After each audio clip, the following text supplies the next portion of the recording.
शुरू करते हैं। लास्ट हमने कहाँ तक पढ़ा था? पेज 120 ना? के पास है? 120 किसी के पास है हार्ड कॉपी? वेयर कहाँ पे हमने स्टॉप किया था? We stopped at 120, प्रभु जी. 120 में, बट आई थिंक ये मेरे पास सॉफ्ट कॉपी जो है उसमें that one it's not So we matching. start. Okay, so we start from the last paragraph, like अपने पुत्र से होने वाले. आपको स्क्रीन दिख रहा है? Literally. स्क्रीन दिख रहा है? Yes, प्रभु जी. लेट मी इसको थोड़ा सा ये करने दो, फुल स्क्रीन करने दो। हाँ, तो ये सब हो गया था, राइट? वो कौशल्या ने सीता मैया को गले लगा के उनको बता रही थी कि हाँ, अपने पति का प्रिय पति का भी परित्याग कर देती है, परिस्थिति जब बराबर नहीं होती है तो वो सब Yes. सीता ने बोला फिर कि नहीं, मुझे मालूम है कि क्या कर्तव्य है पत्नी की। ये सब हमने पढ़ लिया था।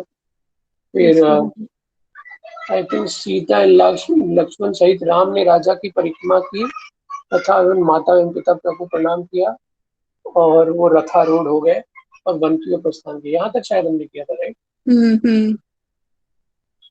ओके, कोई पढ़ना चाहेगा? Because anyway it's a reading session, so mostly it's a reading session. Anyone wants to read? कहाँ से पढ़ना है प्रभु जी? सॉरी। यहाँ से, इस प्रकार भगवान रामचंद्र ने अपना राज्य। हाँ, ठीक है। मैं पढ़ूं प्रभु जी? ठीक है। इस प्रकार भगवान रामचंद्र ने अपना राज्य, वैभव, मित्र, शुभ चिंतक, महल एवं आराम से, धीरे धीरे अच्छा, ठीक है।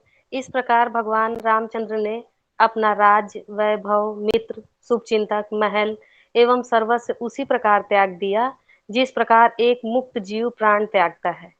वे सीता और लक्ष्मण के संग वन को चले गए। कंटिन्यू करूं? यस।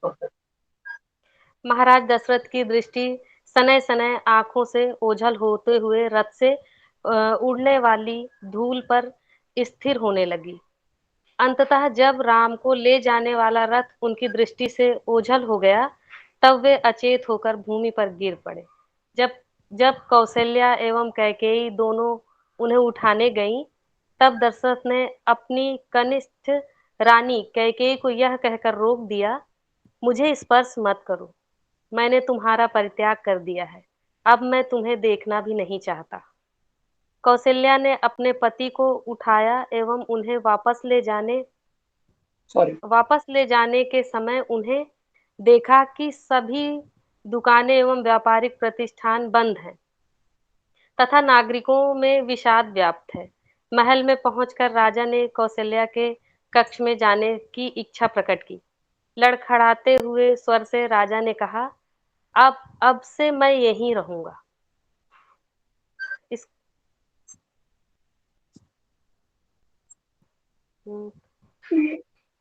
या कंटिन्यू, नेक्स्ट पेज किया मैंने, वो पेज खत्म हो अच्छा। महाराज दशरथ ने बहुत कठिनाई से रात व्यतीत की।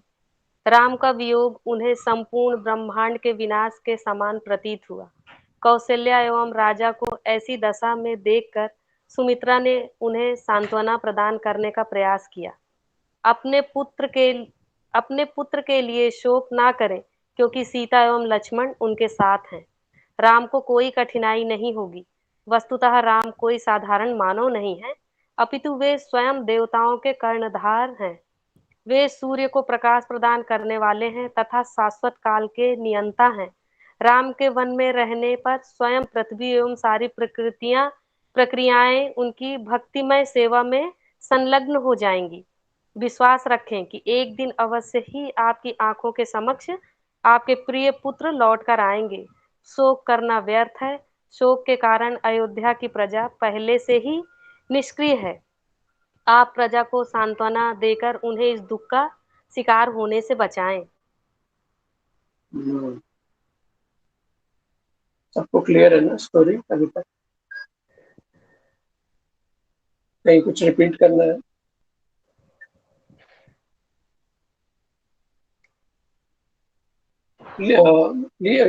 कोई किसी को अगर कुछ वहीं पे रिपीट करना हो तो प्लीज यू कैन। यस प्रभु जी।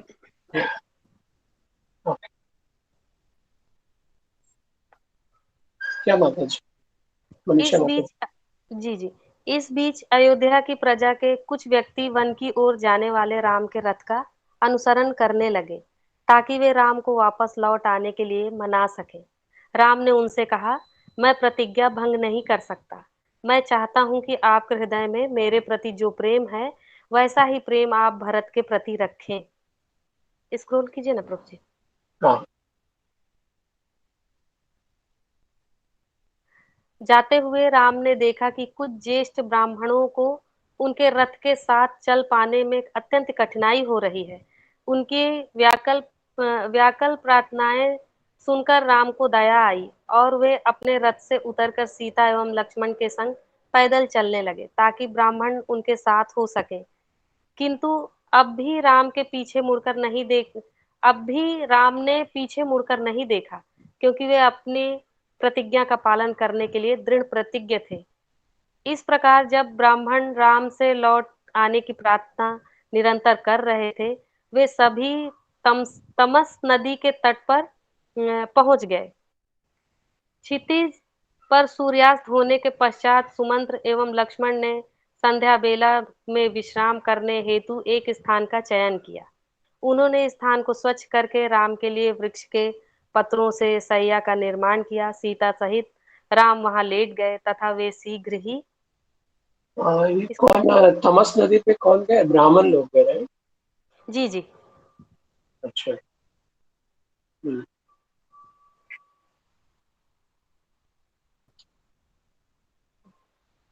हाँ। यहाँ निद्रा पे मग्न सीता सहित राम वहां लेट गए तथा वे शीघ्र ही निद्रा मग्न हो गए। हाँ निद्रा मग्न हो गए। निकट ही लक्ष्मण रात भर जागते रहे और सुमंत्र के साथ राम के गुणों की चर्चा करते रहे। अगले दिन प्रातःकाल जब राम जागे तब उन्होंने देखा कि अयोध्या से आई प्रजा निकट ही निद्रा मग्न है। राम ने कहा, जरा देखो लक्ष्मण, प्रजा हमें कितना स्नेह करती है। मुझे अयोध्या वापस ले जाने के प्रयास में वे मेरा पीछा करने का अपना हठ नहीं छोड़ेंगे। उन्हें अपने घर परिवार की कोई सुध नहीं है। हमारी तरह उन्हें कैकेयी के श्राप का भार नहीं वहन करना चाहिए। अतः उनके जागने के पहले हमें यहाँ से प्रस्थान कर देना चाहिए। एक योजना का प्रस्ताव रख एक योजना का प्रस्ताव रखते हुए उन्होंने लक्ष्मण से कहा, सुमंत्र रथ की दिशा का इस प्रकार परिवर्तन करते रहें जिससे कि प्रजा दिग्भ्रमित हो जाए तथा हमारा पीछा करने में असमर्थ हो जाए। तमस नदी पार करने के पश्चात राम ने सुमंत्र को बताया कि रथ को एक निश्चित पथ पर केंद्रित रखें और साथ ही साथ निरंतर दिशा परिवर्तन करते रहें ताकि प्रजा को रथ का मार्ग ज्ञात न हो और फिर सुमंत्र लौट आए। तब सुमंत्र रथ को सीधा ले गए। शीघ्र ही लौटकर राम लक्ष्मण एवं सीता को रथ पर बैठाकर सुमंत्र ने दूसरे मार्ग से वन की ओर प्रस्थान कर दिया। जब अयोध्यावासी जागे तब उन्होंने अपने प्रिय स्वामी को सभी दिशाओं में खोजा। व्याकुलता पूर्वक इधर उधर ढूंढने पर उन्हें रथ के पहियों के चिन्ह दिखाई दिए, किंतु अल्प अंतर के पश्चात वे चिन्ह भी अकस्मात अदृश्य हो गए। रथ के प्रस्थान का मार्ग खोज पाने में असमर्थ वे विलाप करने लगे।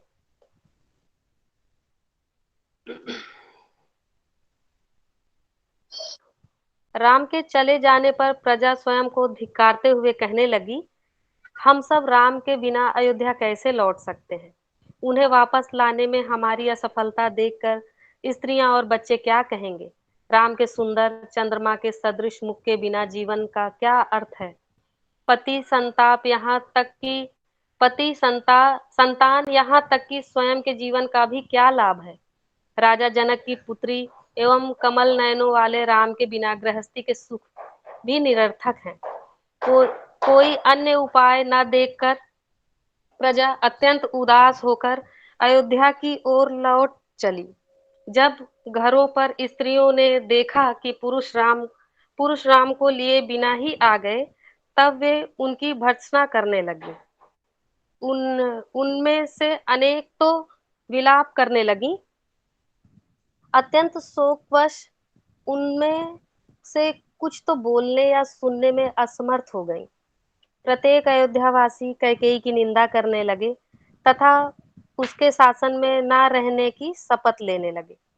अयोध्या में जीवन ऐसे थम गया मानो कोई विशाल सागर जिसका जल सूख गया हो।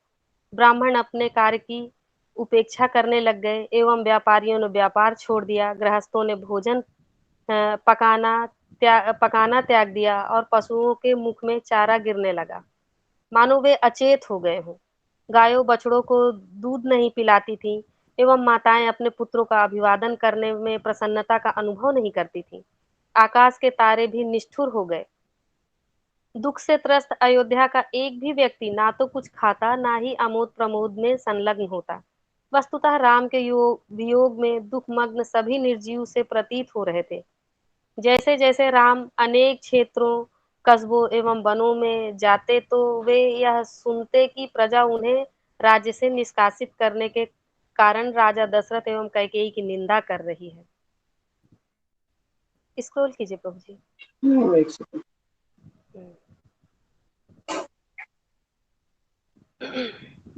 दोनों भाइयों को वन के अनुकूल वस्त्र निंदा कर रही है कहाँ?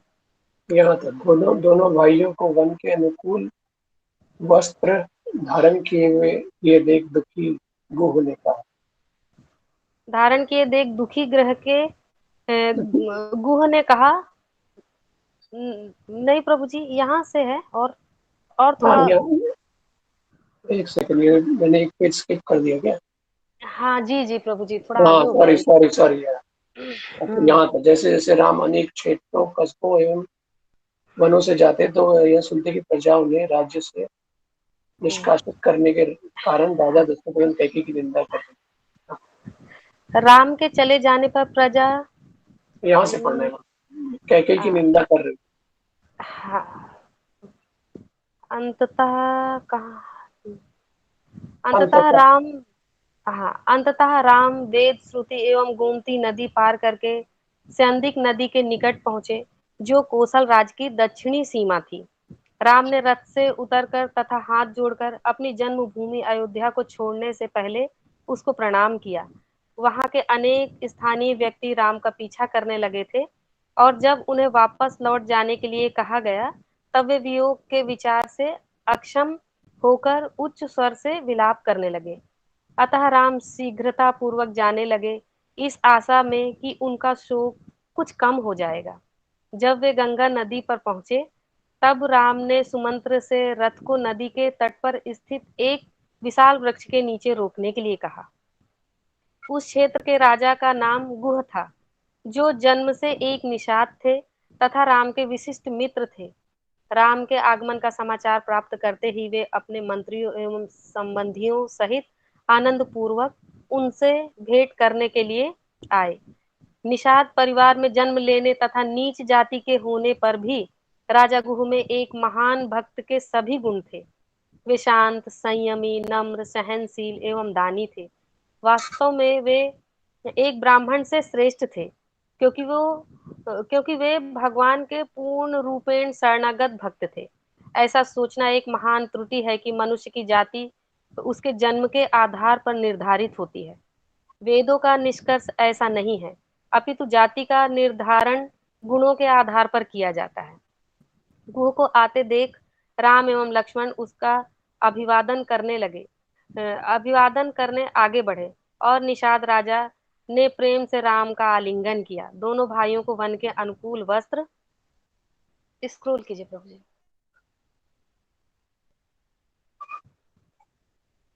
वस्त्र धारण यहाँ था राजा ने प्रेम से दोनों भाइयों को अनुकूल वस्त्र का धारण किया। धारण के देख दुखी धारण किए देख दुखी गुह ने कहा, मेरे प्रिय राम, मेरा राज्य आपका ही है, अतः अयोध्या के समान आप यहाँ के प्रत्येक वस्तु का उपयोग करें।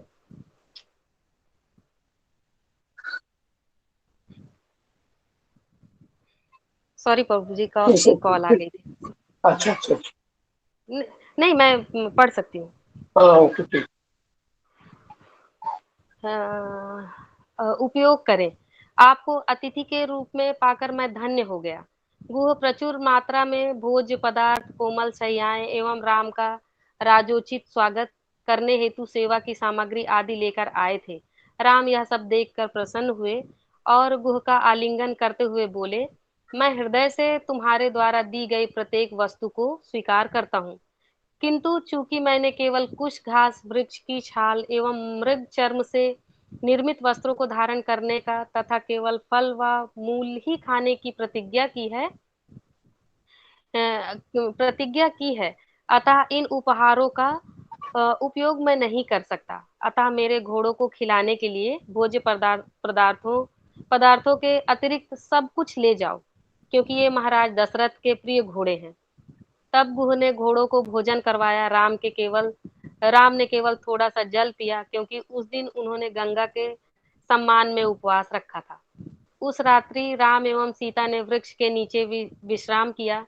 गुह तथा लक्ष्मण पहरा देते रहे।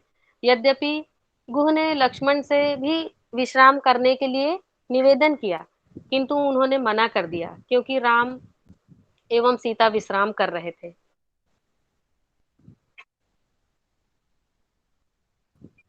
अगली सुबह राम ने गंगा पार करने का निश्चय किया। यह सुनकर गुह ने अपने सेवकों को एक सुंदर नाव लाने की आज्ञा दी, जिससे वे उस पार जा सकें। नाव आ जाने पर राम ने सुमंत्र से कहा, अब आप लौट जाएं और जाकर महाराज दशरथ की सेवा करें, धैर्य धारण करें, ताकि आप अन्य व्यक्तियों को सांत्वना देने की स्थिति में हो। आपने हमारी बहुत सहायता की, अब यहाँ से हम पैदल चलकर जाएंगे।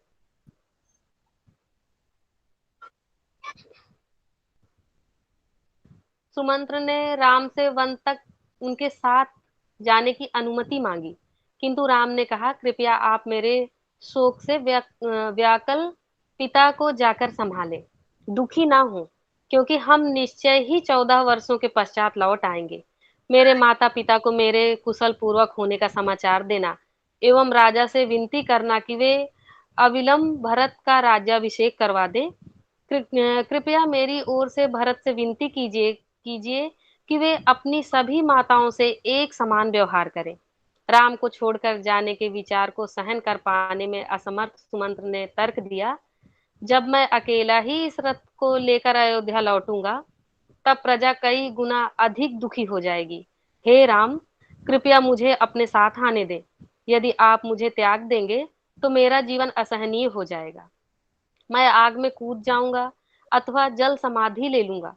तब राम ने उत्तर दिया, मैं आपको अयोध्या इसलिए भेज रहा हूं ताकि कैकेयी को विश्वास हो जाए कि मैं वन चला गया। यदि आप इस रथ को लेकर नहीं लौटेंगे तो उनके मन में सदैव एक भय व्याप्त रहेगा कि मैं किसी भी क्षण वापस लौटकर आ सकता हूँ। गुह की ओर मुड़कर राम ने कहा, मैं ऐसे वन में नहीं रहना चाहता जो मित्रों एवं सेवकों से भरा हो। मैं एक ऋषि की भांति निर्जन स्थान पर जाऊंगा। अतएव तुम वट वृक्ष से दूध के समान निकलने वाला द्रव्य ले आओ, ताकि मैं अपने केश की जटा बना सकूं। स्क्रॉल कीजिए प्रभु जी। जब गुह उस द्रव्य को लेकर आए, तब राम एवं लक्ष्मण ने अपने बालों की जटा बनाने के लिए उसका उपयोग किया, और इस प्रकार से वे वन में पर रहने वाले सन्यासियों की भांति दिखाई देने लगे। गुह को विदा करके सीता, राम एवं लक्ष्मण नाव पर चढ़कर आगे चल दिए। जब नाव नदी के मध्य में पहुंची, तब सीता ने माता गंगा से प्रार्थना की तथा सुरक्षित अयोध्या लौट जाने का वर मांगा। सुदूर तट पर जाने पर नौका से उतरकर तीनों ने आगे यात्रा जारी रखी। तब राम ने लक्ष्मण से कहा कि वह आगे चलकर सावधानी पूर्वक सीता की सुरक्षा का ध्यान रखें।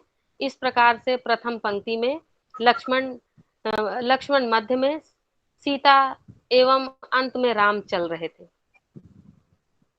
इस प्रकार से प्रथम पंक्ति में लक्ष्मण, मध्य में सीता एवं अंत में राम चल रहे थे। रात्रि होने पर वे एक विशाल वृक्ष के नीचे ठहरे। राम एवं लक्ष्मण दोनों ही सीता की सुरक्षा हेतु सारी रात्रि जागते रहे। उस रात जब वे वार्तालाप कर रहे थे, तब राम ने पुनः लक्ष्मण से कहा कि वह अयोध्या लौटकर कैकेयी के उपद्रव से अपनी माताओं की सुरक्षा करे। राम अपनी दुखी माता का विचार करके भावुक हो उठे एवं उनका मुख आंसुओं से भीग गया। उन्हें सांत्वना देते हुए लक्ष्मण ने विश्वास दिलवाया कि वे राम के बिना जीवित नहीं रह सकते। अंततः राम ने उन्हें भी साथ रहने की अनुमति दे दी। अगली सुबह राम, सीता एवं लक्ष्मण फिर चले। कुछ दूर जाने पर वे गंगा एवं यमुना नदी के संगम पर पहुंचे। वहां रहने वाले महान ऋषि भरद्वाज से भेंट करने की इच्छा से राम उनके आश्रम पहुंचे और बाहर खड़े होकर प्रवेश करने के लिए ऋषि की अनुमति की प्रतीक्षा करने लगे। एक सॉरी, ये लास्ट का 2 पैराग्राफ में तो भी पढ़ेंगे कि मैं थोड़ा सा डिस्टर्ब हो गया था, कोई डिस्टर्ब। रात्रि होने पर ये रात्रि लास्ट होने लास्ट हाँ दोस्त जी रात्रि होने पर वे एक विशाल वृक्ष के नीचे ठहरे। राम एवं लक्ष्मण दोनों ही सीता की सुरक्षा हेतु सारी रात्रि जागते रहे। उस रात जब वे वार्तालाप कर रहे थे, तब राम ने पुनः लक्ष्मण से कहा कि वह अयोध्या लौटकर कैकेयी के उपद्रव से अपनी माताओं की सुरक्षा करे। राम अपनी दुखी माता का विचार करके भावुक हो उठे एवं उनका मुख आंसुओं से भीग गया। उन्हें सांत्वना देते हुए लक्ष्मण ने विश्वास दिलवाया कि वे राम के बिना जीवित नहीं रह सकते। अंततः राम ने उन्हें भी साथ रहने की अनुमति दे दी। अगली सुबह राम, सीता एवं लक्ष्मण फिर चले। कुछ दूर जाने पर वे गंगा एवं यमुना नदी के संगम पर पहुंचे। वहां रहने वाले महान ऋषि भरद्वाज से भेंट करने की इच्छा से राम उनके आश्रम पहुंचे और बाहर खड़े होकर प्रवेश करने के लिए ऋषि की अनुमति की प्रतीक्षा करने लगे।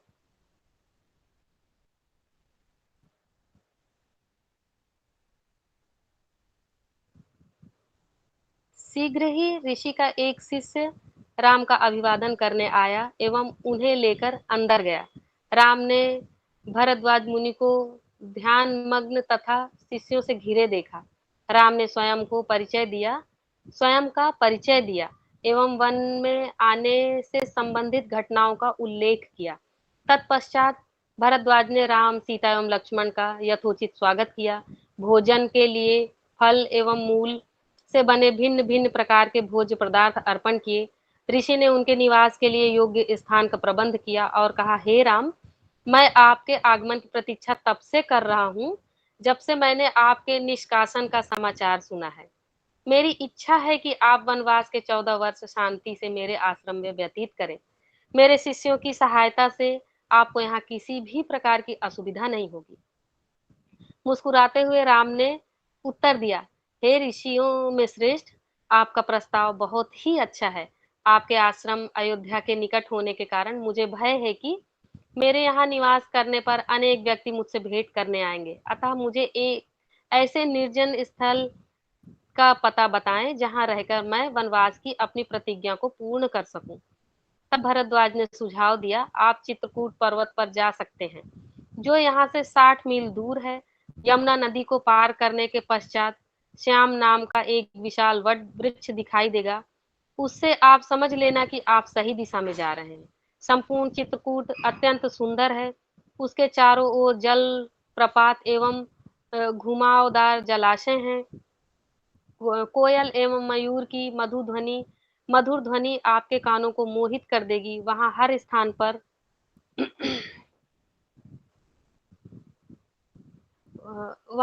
प्रचुर मात्रा में फल एवं शहद उपलब्ध है। स्वर्ग में गंधमादन पर्वत के समान सत्व गुण में जीवन यापन करने हेतु वह सर्वोत्तम स्थान है। भरद्वाज ऋषि के आश्रम में रात्रि व्यतीत करके राम, सीता एवं लक्ष्मण ने ऋषि से आज्ञा ली और वहां से चले गए। तत्पश्चात यमुना नदी के तट पर राम एवं लक्ष्मण ने बांस के लट्ठों से नदी पार करने के लिए नाव का निर्माण किया। नदी में मध्य में नदी में मध्य में पहुंचकर सीता ने कालिंदी से प्रार्थना की। दूर तट पर पहुंचने के पश्चात शीघ्र ही उन्हें श्याम नाम का वट वृक्ष मिला। सीता ने उस पवित्र वृक्ष को प्रणाम किया एवं सकुशल अयोध्या वापसी के लिए प्रार्थना की। तब कुछ समय वहां ठहरकर राम, लक्ष्मण एवं सीता ने वह रात यमुना नदी के तट पर व्यतीत की। अगली सुबह वे पुनः अपनी यात्रा पर निकले।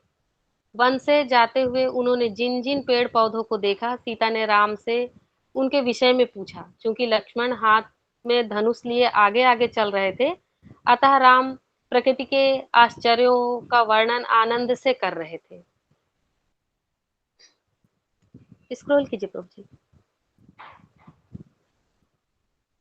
हरे कृष्णा। प्रभु जी स्क्रॉल कीजिए। ओके, अब थक तो नहीं गई माता जी? नहीं नहीं प्रभु जी, नहीं। ओके, क्या माता जी? इस प्रकार से सीता, राम एवं लक्ष्मण अंततः चित्रकूट पर्वत के निकट जा पहुंचे, जहां वे प्रचुर मात्रा में व्याप्त फल, फूल, मीठे जल एवं मधु को देखकर प्रसन्न हुए। जब वे वाल्मीकि के आश्रम में पहुंचे, तब उस तेजस्वी ऋषि ने हर्ष से राम, सीता एवं लक्ष्मण का स्वागत किया। वहां रहने के लिए आमंत्रित किए जाने पर राम ने लक्ष्मण को लकड़ियां लाकर एक छोटी सी कुटिया बनाने की आज्ञा दी। इस प्रकार अल्पकाल में लक्ष्मण ने एक सुंदर निवास का निर्माण कर दिया,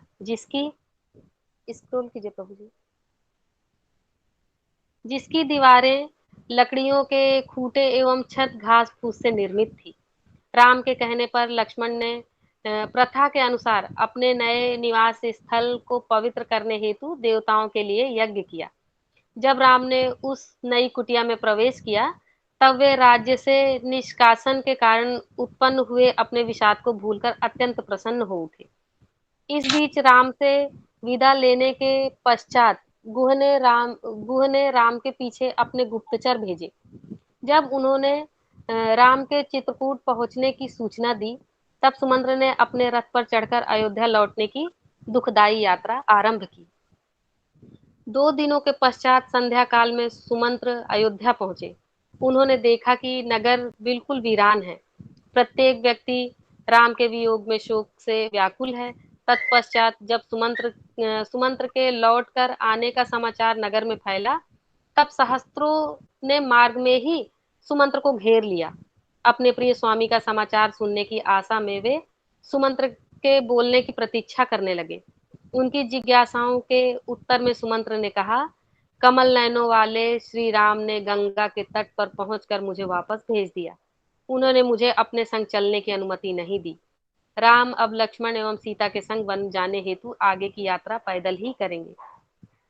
यह जानकर कि भगवान अब नहीं लौटेंगे, कुछ तो अचेत हो गए एवं अन्य विलाप करने लगे। वे कहने लगे, चूंकि हम भगवान राम को नहीं देख सकते, हम पर धिक्कार है। हाय, हमने उन्हें खो दिया, किंतु हम उनकी प्रेम भरी दृष्टि एवं मधुर वाणी को कदापि भूल नहीं सकते हैं। हम उन्हें पुनः कब देख सकेंगे? स्क्रॉल कीजिए प्रभु। जिस प्रकार एक पिता अपनी संतान का ध्यान रखता है, उसी प्रकार राम प्रजा के कल्याण का ध्यान रखते थे।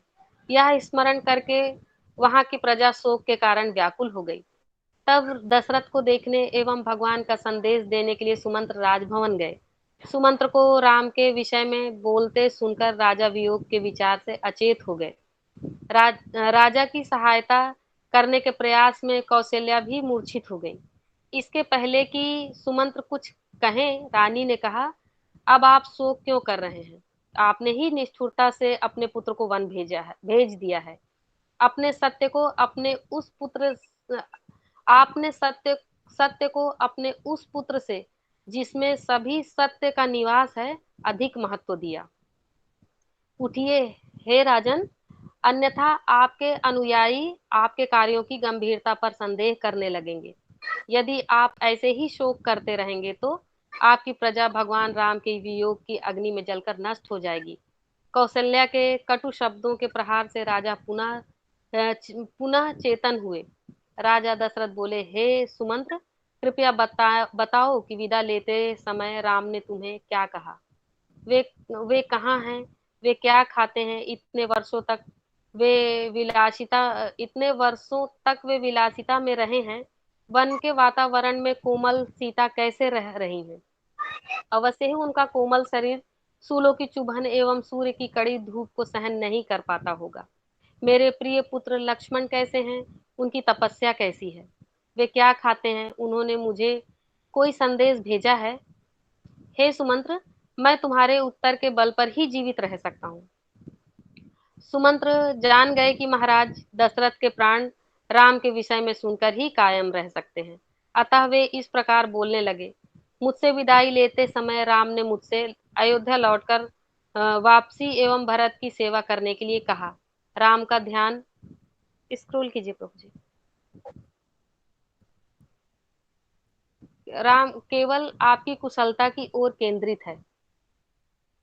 अतएव वे यह सुनिश्चित करना चाहते हैं कि कैकेयी को दिया आपका वचन पूर्ण हो। उन्होंने यह भी कहा कि उनकी माता कौशल्या से कहना कि वे सकुशल हैं।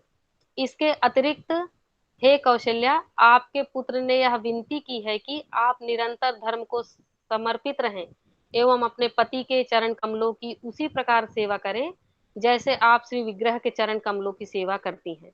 उन्होंने यह भी कहा कि आप पद एवं प्रतिष्ठा से उत्पन्न मान को त्याग कर कैकेयी को श्रेष्ठ जाने और उनके साथ उचित व्यवहार करें।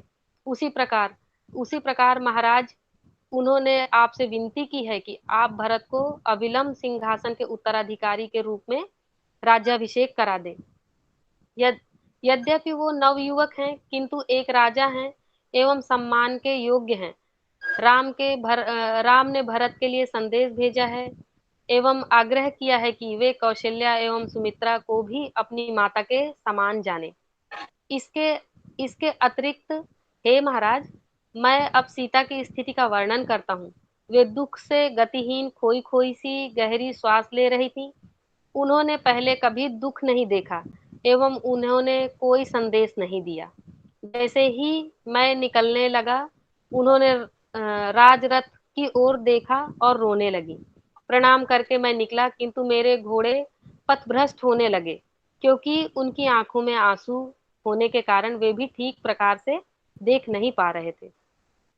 हे महाराज, अयोध्या लौटने पर मैंने कौशल राज्य के सभी जड़ और चेतन प्राणियों को राम के वियोग के कारण दयनीय दशा में देखा। राम के वियोग की पीड़ा से वृक्ष, पुष्प एवं फल भी मुरझा गए हैं। नदियां एवं जल प्रपात सूख गए हैं। वन्य प्राणियों ने तो विचरण करना भी छोड़ दिया है। ना ही रेंगने वाले प्राणी भोजन की खोज कर रहे हैं। जलाशयों में कमल के पुष्प एवं मछलियों का नाश हो गया है। आपके राज्य के नगरों के सभी उद्यान निर्जन हो गए हैं एवं उनमें चहकने वाले पक्षी उड़ गए हैं। इस रथ को राम के बिना आते देखकर नागरिक शोक के मारे अचेत से हो गए हैं। अयोध्या के नागरिकों की मूर्छा के समान अवस्था उन भक्तों में देखने में आती है जिन्हें भगवान के लिए परमानंददायक दुख, भय, आश्चर्य, विलाप अथवा उनके हित में क्रोध का अनुभव होता है। ऐसे अनेक भक्तों के उदाहरण मिलते हैं जो भगवान से वियोग के विचार से मूर्छित हो जाते हैं। भगवान श्री कृष्ण की लीला के समय वृंदावन की गोपियां बारंबार मूर्छित हो जाती थीं।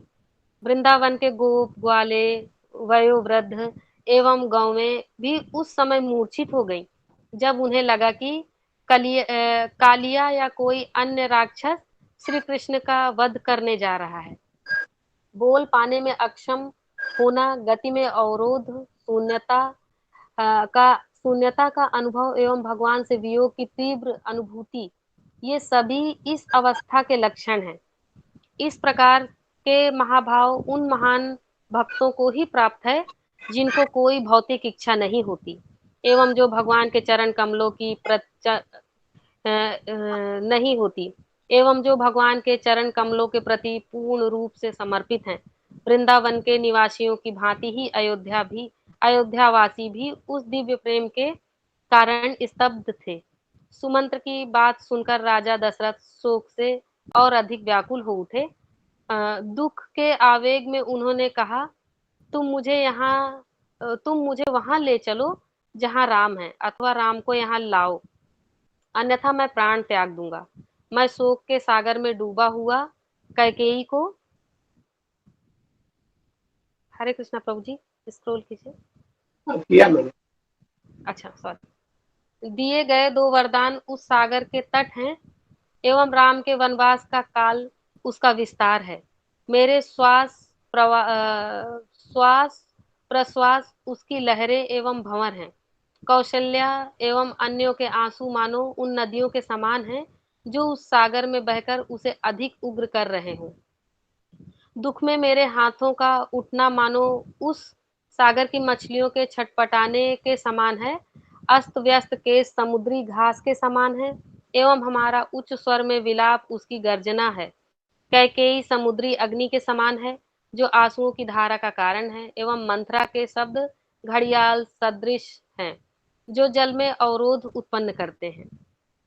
ऐसा बोलकर महाराज दशरथ पुनः मूर्छित हो गए एवं कौशल्या जो शोक से लगभग विक्षिप्त सी हो गई थी, जमीन पर छटपटाने लगी। दुख से विलाप करती हुई रानी बोली, हे सुमंत्र, यदि आप तुरंत ही मुझे राम के पास न ले चलेंगे तो मैं निश्चय ही प्राण त्याग दूंगी। सुमंत्र ने केवल यही कहकर रानी को सांत्वना दी, महारानी, चूंकि सीता एवं लक्ष्मण उनके साथ हैं, अतः वन में रहने पर भी उनका जीवन सुखपूर्वक व्यतीत होगा। इस प्रकार यद्यपि कौशल्या ज्येष्ठ पत्नी थी, उन्होंने महाराज दशरथ से कहा, आपके कारण ही मेरे पुत्र को वन जाना पड़ा और आज हमारी ऐसी दशा हो गई है। अपने पुत्र एवं उसकी सुकुमारी पत्नी के प्रति आप इतने निष्ठुर कैसे हो सकते हैं? राम और सीता धरती पर विश्राम कैसे कर सकते हैं? केवल कच्चे फल व मूल खाकर वे कैसे जीवित रह सकते हैं? वे भीषण सर्दी, तेज हवाओं और मूसलाधार वर्षा को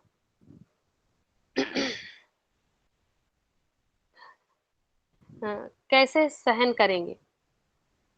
उन भयंकर वन्य प्राणियों से वे अपनी रक्षा कैसे करेंगे जो वन में रात्रि को आहार की खोज में विचरण करते हैं? यदि राम जीवित रहकर 14 वर्ष पश्चात अयोध्या लौट भी आते हैं, तो भरत उन्हें कभी राज सिंहासन नहीं देना चाहेगा। वस्तुतः यदि भरत देना भी चाहे हो तो राम ऐसे सिंहासन को स्वीकार नहीं करेंगे जिसका उपभोग उनके अनुज ने कर लिया हो। मैं अभागिन हूँ जिसे आपके जैसा पति प्राप्त हुआ। पति ही किसी स्त्री का मुख्य आश्रय होता है।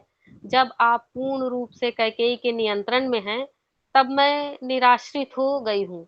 स्त्री का द्वितीय आश्रय उसका पुत्र होता है और अब चूंकि मैं अपने पुत्र का भी वियोग सहन कर रही हूँ, मेरा सर्वस्व समाप्त हो गया है। कौशल्या का विलाप करना इतना ये करुण था ये कि ये कौन बोल रहा है? कौशल्या बोल रही है? यस, मित्रा बोल रही कौशल्या बोल रही थी प्रभु जी। है। अच्छा, हम्म। ये प्लीज कौशल कौशल्या कौशल्या का विलाप करना इतना करुण था कि महाराज दशरथ पुनः संतुलन खो बैठे। तब कौशल्या की समझ में आया कि उनकी बातों से उनके पति को कितनी पीड़ा हुई है और ऐसा सोचकर उनका हृदय द्रवित हो उठा। जब राजा चेतनावस्था में तब उनमें सहमति हो गई। तब राजा ने एक कहानी सुनाई। जो किसी कृत्य के परिणामों के विषय में विचार नहीं करता है, वह महामूर्ख होता है। जो किसी कृत्य के के विषय में विचार नहीं करता है, वह महामूर्ख होता है। जो सूल की झाड़ियां उगाने के लिए आम के पेड़ काटे, वह निसंदेह फसल काटने के समय पश्चाताप करता है। राम को वन भेजकर मैंने निश्चित रूप से यह कर दिखाया है। बहुत समय पहले जब मैं युवा राजकुमार था, मैंने केवल ध्वनि श्रवण के आधार पर ही बाण चलाकर किसी अदृश्य वस्तु को भेदने की कला सीखी। एक बार जब मैं रात्रि में सरयू नदी के तट पर शिकार कर रहा था, तब मैंने हाथी के पानी पीने के समान एक ध्वनि सुनी। मैंने उस दिशा में बाण चला दिया, किंतु इसके पश्चात मैंने एक तीव्र चीख सुनी, जो एक मनुष्य की आवाज थी। एक निर्दोष ऋषि होने पर भी किसने मुझे अपने बाण से क्रूरतापूर्वक भेद दिया है। वह पीड़ा के फलस्वरूप निकला एक करुण स्वर था। अतः मैं स्वर की दिशा में दौड़ा। वहां जाकर मैंने देखा कि एक युवा तपस्वी बालक मेरे बाण से घायल हुआ भूमि पर पड़ा था। अपने सामने मुझे देखकर उस बालक ने कहा, मेरे वृद्ध एवं अशक्त माता पिता जल के लिए मेरी प्रतीक्षा कर रहे हैं। आपने मुझे ही नहीं वरन उन्हें भी मार दिया है। मेरी देख रेख के बिना वे जीवित नहीं रह सकते। कृपया जाकर उन्हें सूचित कीजिए कि आपने मुझे ऐसा बाण मारा है कि मेरा जीवित रहना अब असंभव है। तब जाने से पहले कृपया इस दर्दनाक बाण को निकाल दें। महाराज दशरथ ने आगे कहा, मुझे बाण खींचकर निकालने में संकोच हो रहा था, क्योंकि मुझे भय था कि ऐसा करने से उस बालक का प्राणांत हो जाएगा। मुझे संकोच करते देखकर उस बालक ने मुझे आश्वस्त किया और कहा, यह सोचकर कि आपके हाथों किसी ब्राह्मण का वध हो जाएगा, भयभीत होने की आवश्यकता नहीं है। मैं एक वैश्य पिता एवं शूद्र माता से उत्पन्न हुआ हूँ। यह सुनने के पश्चात मैंने बाण निकाला। ऐसा करते ही उस बालक ने अपने प्राण त्याग दिए। तब मैं जल का घड़ा भरकर शोक से बोझिल हृदय से उस बालक के माता पिता के आश्रम की ओर चला। वहां जाकर मैंने एक वृद्ध, दुर्बल एवं अंधे पति पत्नी को देखा। मेरा वहां आना जानकर उन्हें लगा कि मैं उनका पुत्र हूँ और वे मुझे प्रेम भरे शब्दों से संबोधित करने लगे। यह सुनकर मुझे और दुख हुआ, किंतु मैंने साहस जुटाकर उन्हें यह बता दिया कि कैसे अनजाने में मेरे हाथों उनके पुत्र का वध हो गया है। मैं आपका पुत्र नहीं हूँ। मैंने बताया, मैं दशरथ नाम का एक क्षत्रिय हूँ। आपके पुत्र द्वारा जल भरने की आवाज सुनकर मुझे लगा कि कोई हाथी पानी पी पी रहा है। अज्ञानतावश मैंने बाण चला दिया, जिससे आपका पुत्र मारा गया। कृपया आप बताएं कि मैं अपने पाप का प्रायश्चित कैसे करूं। चूंकि दशरथ एक विद्वान मनुष्य थे, उन्हें ज्ञात था कि इस पाप के फल से वह मुक्त नहीं हो सकते। अतः उन्होंने प्रायश्चित करने का उचित उपाय जानना चाहा। शास्त्रों के अनुसार प्रत्येक बुद्धिमान व्यक्ति को अगले जन्म के कष्टों से मुक्ति पाने के लिए मृत्यु से पूर्व अपने पापों का प्रायश्चित कर लेना चाहिए। प्रत्येक अपराध की क्षतिपूर्ति उसकी गंभीरता के अनुसार कर देनी चाहिए। यद्यपि वर्तमान समय में अनेक व्यक्ति अगले जीवन के अस्तित्व पर संदेह करते हैं, कर्म का दृढ़ नियम, क्रिया और प्रतिक्रिया और कोई भी उससे मुक्त नहीं हो सकता। अज्ञानी होने पर भी नहीं। जब भी जीव भगवान या प्रकृति के नियम को भंग करते हैं, तब उन्हें उसका फल भुगतना पड़ता है। निम्नतर योनियों में जन्म लेकर अथवा नर्क में जाकर उन सब से मुक्ति पाने के लिए दशरथ ने तुरंत ही अपने पाप को निष्फल करना चाहा। मेरी बात सुनकर उस वृद्ध ऋषि ने उत्तर दिया, चूंकि स्वेच्छा से आपने स्वीकार किया है कि पाप आपके द्वारा हुआ है, अतः मैं आपको शाप नहीं दूंगा। यदि मैं ऐसा करूं तो आपकी मृत्यु तुरंत हो जाएगी, क्योंकि आपने अज्ञानतावश मेरे पुत्र का वध किया, अतः आपको जीवन दान मिल जाएगा। अब मुझे मेरे पुत्र के निकट ले चले। मैं उस वृद्ध जोड़े को वहां ले गया जहां उनके पुत्र का पार्थिव शरीर पड़ा था, और वे उसका आलिंगन कर करुण विलाप करने लगे। तब उन्होंने जैसे ही अपने पुत्र की आत्मा के लिए जल अर्पण किया, राजा इंद्र अपने दिव्य रथ में बैठे उस स्थान पर प्रकट हुए। वृद्ध माता पिता को पुत्र की ही भांति स्वर्ग प्राप्ति का आश्वासन देकर इंद्र उस बालक को उसके दिव्य स्वरूप में स्वर्ग ले गए। तब उस वृद्ध सन्यासी ने मुझे शाप दिया, जिस प्रकार मैं अपने पुत्र की मृत्यु पर शोक कर रहा हूँ, इसी प्रकार तुमको अपने पुत्र से वियोग पर शोक होगा। तब उस वृद्ध ऋषि एवं उसकी पत्नी ने अपने पुत्र की चिता में जलकर अपने प्राण त्याग दिए एवं स्वर्गलोक को चले गए। मेरी प्रिय कौशल्या, आज मैं अपने उसी घृणित पाप का फल भोग रहा हूँ। मैं शोक से व्याकुल होकर मर रहा हूँ। मेरी चेतना शक्ति सनय सनय उसी प्रकार लुप्त हो रही है जैसे बिना तेल के दिए की लौ। मुझे ज्ञात है कि मेरी मृत्यु निकट है। हे रानी, मैं पहले ही शोक से अंधा हो चुका हूँ। कृपया तुम मेरा स्पर्श करो ताकि मुझे तुम्हारी उपस्थिति का आभास हो। महाराज दशरथ की स्मृति में पूर्णतः निमग्न थे। महाराज दशरथ राम की स्मृति में पूर्णतः निमग्न थे तथा वियोग के कारण विलाप करते रहे। अर्धरात्रि के पश्चात राजा ने अपना भौतिक शरीर त्याग दिया। भगवान अर्थात अपने पुत्र राम से अनन्य प्रेम होने के कारण राजा दशरथ ने आध्यात्मिक आकाश में भगवान के धाम को प्राप्त किया, जहां शाश्वत रूप से भगवान राम शासन करते हैं। कोई भी भक्त जो खाते, सोते, काम करते या विश्राम करते हुए सदैव भगवान का चिंतन करता है, उसे भगवान के दिव्य धाम की प्राप्ति होती है। यद्यपि राजा दशरथ को अपने किए अपराध का फल भोगना पड़ा, किंतु उन्हें अपने इच्छित लक्ष्य की प्राप्ति हो गई। भगवान राम के साथ सनातन संबंध की प्राप्ति। अगली सुबह जब भाट भाट राजा को जगाने आए, तब उनके द्वार पर उनके सेवक गण हाथ जोड़े खड़े थे।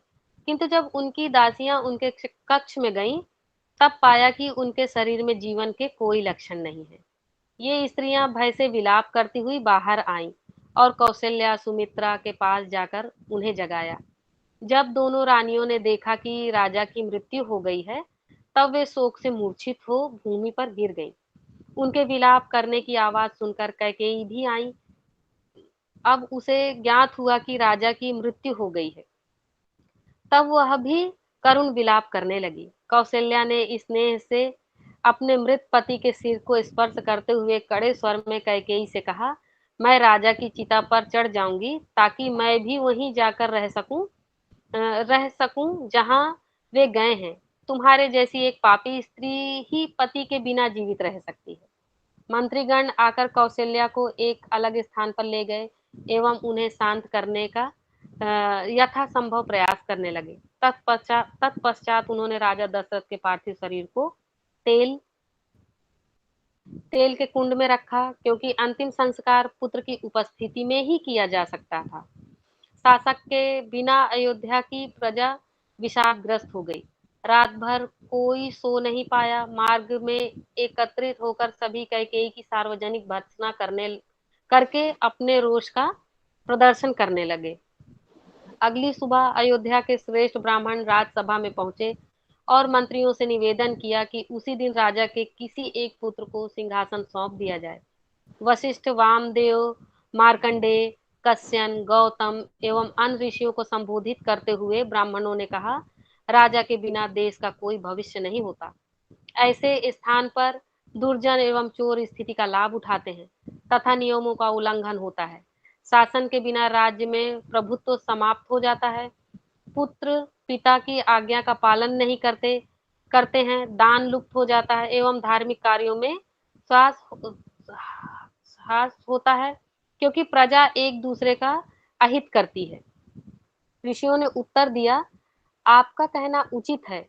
विश्व के विश्व के हित विश्व के लिए हितकर अहितकर कार्यों के मध्य भेद का निर्धारण राजा ही करता है। एक अच्छे राजा के बिना प्रजा की वही स्थिति होती है जो चरवाहे के बिना पशुओं की होती है। वशिष्ठ ने कहा, चूंकि भरत का चयन पहले ही राज सिंहासन के उत्तराधिकारी के रूप में कर लिया गया है, अतः शीघ्र ही उन्हें सिंहासन सौंप दिया जाना चाहिए। भरत एवं शत्रुघ्न को अयोध्या वापस लाने के लिए राजा कैकेयी की राजधानी में दूत भेज दिए जाएं। किसी को कुछ क्वेश्चन कमेंट्स है? प्रभु जी, यस माता जी। मैंने जो पढ़ा उसमें जब राम जी का नाव में बिठा के ले जाते हैं तो निषाद राज का वो नहीं था ना कि उन्होंने उनके पैर धोए, तो वो कौन थे? नहीं था मतलब? गुह गुह गुह वही है, निषाद राज ही गुह है क्या? हाँ, वही तो आया था ना वो तो, हाँ हमने देखा ना। हाँ, निषाद राज होते हैं। हाँ, लेकिन उस इसमें ऐसा दिया हुआ था कि उन्होंने खुद से बांस की नाव बनाई थी, ऐसा मैंने पढ़ा। जबकि मैंने तुलसी बाबा की जो रामचरितमानस है, मैंने उसमें पढ़ा था, तो उसमें ऐसा था कि निषाद राज ने अपनी नाव से उनको पार तो कराया। थोड़ा सा डिफरेंस है वाल्मीकि रामायण और तुलसीदास के रामायण में। अच्छा, ये वाल्मीकि रामायण है। ये वाल्मीकि मु- रामायण। जी वो वो मुझे नहीं राम पता था प्रभु जी। वो रामचरितमानस की अटैक करते हाँ, हैं, एक्चुअली थोड़ा आज सा अंतर। मैंने वो रामायण पढ़ी थी तुलसी दास जी की, तो अ, उसमें थोड़ा ऐसा अलग था। तो आज हाँ। मुझे अलग लगा, तो मैंने सोचा कि इस रामायण में कैसे ऐसा है, मुझे नहीं पता था। वाल्मीकि रामायण मैंने आज पहली बार पढ़ी है। अच्छा, नहीं तो thank actual Valmiki thank Ramayana ऐसे जी। ज्यादा ऑथेंटिक माना जाता है। वो अच्छा अच्छा। रामचरित, एक्चुअली वो रामायण उसको बोलते भी नहीं, वो रामचरित मानस बोलते हैं, ये आपको पता ही जी है। जी, रामचरितमानस बट है वो। हाँ। बट कॉमनली लोग उसको भी रामायण बोलते हैं। बट एनीवे, थोड़ा डिफरेंस है एक्चुअली थोड़ा। एक्चुअली उस पे ऊपर ऐसा हेडिंग में ऐसा रामायण ही लिखा है, रामचरितमानस रामायण ऐसा लिखा भी है उसमें। अच्छा, हाँ, लोग कॉमनली उसको बोलते हैं इसके। थैंक यू प्रभु जी, आपने मुझे पढ़ने दिया, थैंक यू। अरे नहीं, थैंक यू फॉर रीडिंग। तो किसी और को? Prabhuji, I have one more question. Yes, माता जी। Prabhuji, what is the difference between Ramcharitmanas and Ramayana? Difference ये है कि एक वाल्मीकि ने दिया है आपको पता, और रामचरितमानस तुलसीदास ने दिया है। तुलसीदास ने अपने अ, मन में जो उनके मानस, रामचरित मानस उसको बोलते हैं, तो राम का जो चरित्र उनके मन से उन्होंने देखा, उस चीज को उन्होंने दिया। तो बट वाल्मीकि का हमने देखा, हमने स्टार्टिंग में पढ़ा होगा आप लोगों ने कि कैसे ब्रह्मा जी आए थे, और कैसे उसको एक्चुअली वाल्मीकि को पहले से ही, मतलब वो रामायण फ्यूचर में क्या होने वाला सब कुछ रामायण को दिख गया था वो। और तो यही डिफरेंस है बेसिकली, ये दोनों के राइटर अलग है थोड़ा सा, और थोड़ा स्टोरी में भी डिफरेंट है। जनरली हम लोग एक्चुअली अगर देखोगे आप तो वाल्मीकि रामायण को ज्यादा ऑथेंटिक माना जाता है। बट हाँ, रामचरितमानस काफी पॉपुलर है एक्चुअली इंडिया में, इसके लिए जनरली लोग रामायण में रामचरितमानस समझते हैं।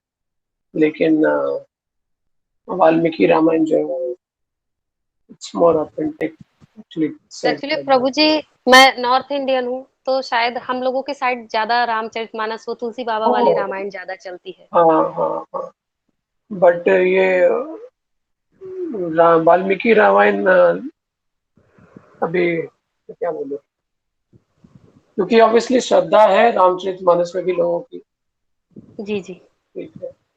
तो लेकिन वाल्मीकि रामायण इज डिफरेंट, थोड़ा थोड़ा कहानी में थोड़ा बहुत डिफरेंस। तो ये डिफरेंस है।